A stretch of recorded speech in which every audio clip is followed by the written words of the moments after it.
Hi friends, welcome to எஸ்மா சமையல். இன்றைக்கி நம்மளோட சேனலில் நம்ம பார்க்க போகிற வீடியோ என்னென்னு பார்த்தீங்கன்னா, கத்திரிக்காய் மிளகு கறி எப்படி செய்யலான்னு பார்க்கலாம்.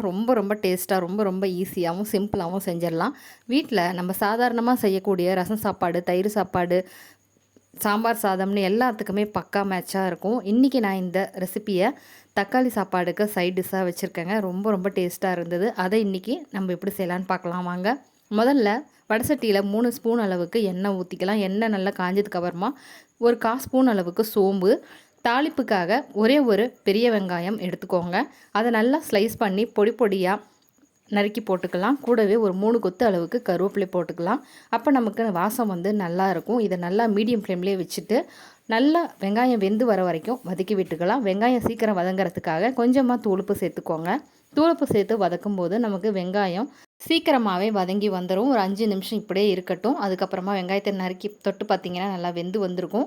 அதுக்கப்புறமா நம்ம கட் பண்ணி எடுத்து வச்ச கத்திரிக்காயை சேர்த்துக்கலாம். நான் இன்றைக்கி பார்த்திங்கன்னா கத்திரிக்காய் ஒரு 1/2 கிலோ கிட்ட இருந்ததுங்க. அது எல்லாத்தையும் நல்லா ஸ்லைஸ் பண்ணி எடுத்துகிட்டு இதில் சேர்த்துருக்கேன். வெங்காயம் சேர்த்து நம்ம கத்திரிக்காய் செய்யும்போது நமக்கு கத்திரிக்காயோட டேஸ்ட்டு ரொம்ப சூப்பராக இருக்கும். ஒரு 5 நிமிஷம் மட்டும் கத்திரிக்காயை இது மாதிரி நல்லா வதக்கி விட்டுக்கோங்க. அதுக்கப்புறமா நம்ம மசாலா பொடி எல்லாத்தையும் சேர்த்துக்கலாம்.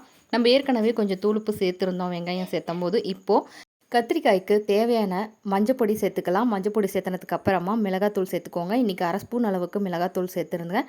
கூடவே 1/2 ஸ்பூன் அளவுக்கு கொத்தமல்லி தூள் சேர்த்துக்கலாம். நம்ம கடைசியாக நம்ம பெப்பர் சேர்த்துறோம், அதனால் நம்ம மிளகாத்தூளை கம்மியாக சேர்த்துருக்கோம்.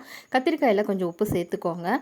இப்போ எல்லாத்தையும் நல்லா வதக்கி விட்டுக்கலாம். கத்திரிக்காய் வதக்கும் போது கண்டிப்பாக அடுப்பு மீடியம் ஃப்ளேமில் மட்டும்தான் இருக்கணும். ஏன்னா நம்ம மசாலாலாம் சேர்த்து வதக்கும் போது மசாலா சில நேரம் அடுப்பு அதிகமாக நம்ம வச்சுருக்கும் போது ஃப்ளேம் நமக்கு கண்டிப்பாக அடிப்பிடிக்க ஆரம்பிக்கும். அதனால் அடுப்பை மீடியம் ஃப்ளேம்லேயே வச்சுட்டு பொறுமையாக வதக்கி விடுங்க.